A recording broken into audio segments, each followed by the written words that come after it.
I'm going to make this video as quickly as possible since I have to get back to making my Skull Knight video, which I'm still early into, but I'm currently in the process of cutting and editing clips, so expect that to arrive in the next week or so. Today though, I want to talk about the newest chapter of Berserk and give some of my thoughts on what I read and where the story is bound to go next. Welcome back to Jump Report everyone, I'm your host Noah and today we'll be looking at the latest chapter of Berserk, chapter 372. Please expect spoilers ahead. If you haven't read the newest chapter, go ahead and do so, then come back when you're done.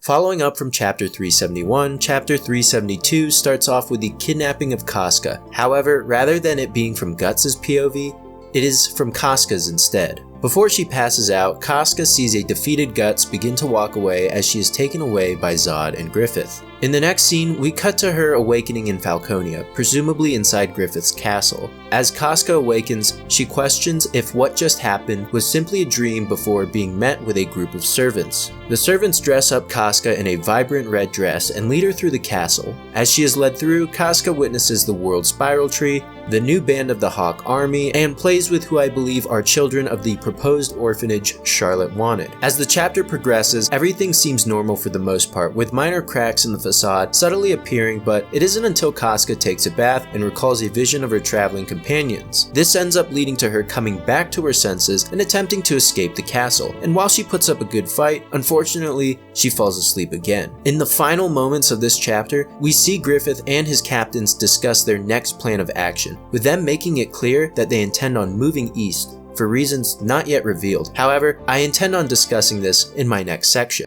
As with previous Studio Gaga based chapters, we don't get a lot of dialogue in the newest chapter. Some have complaints about this, but to be honest, the visual storytelling here does a really good job of showing and not telling. While not near Miura's perfectionist level of art, the Studio Gaga team still does a good job of providing expressions and details that alone are enough to give us a great story without the need for accompanying dialogue. One of the strongest points about this chapter is how it revolves around Casca. Obviously, Casca has been a vegetable for the longest time, so now that she's somewhat back to normal, Berserk now has the opportunity to grow her character, and I'm glad that they're doing so. I'll be honest, I thought 372 was going to follow more of the gut side of things, but I think the direction that the team took is very interesting. I'm predicting, but also hoping to see Casca more in the future. It was very cool to see her bisect that guy's arm. This chapter definitely had me guessing as to what was going on, and after finishing, I definitely had some questions floating around in the back of my head. As we can see, Casca is being subjected to a spell that we can assume is intended to pacify her and prevent her from selectively remembering events of her past. However, the spell isn't perfect, as we see Casca cry when the Band of the Hawk is mentioned, and also when she does temporarily break out of it and start fighting. So why was this spell placed on Casca?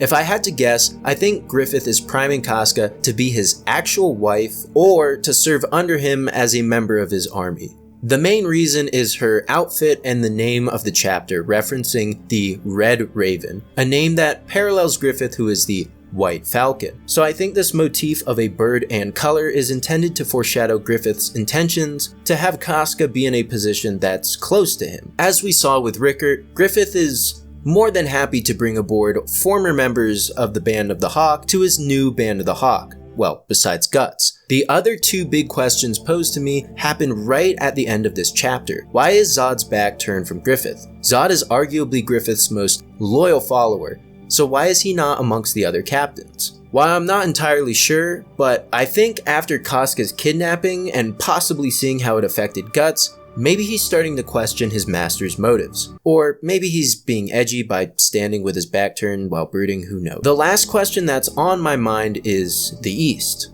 What is out there in the East?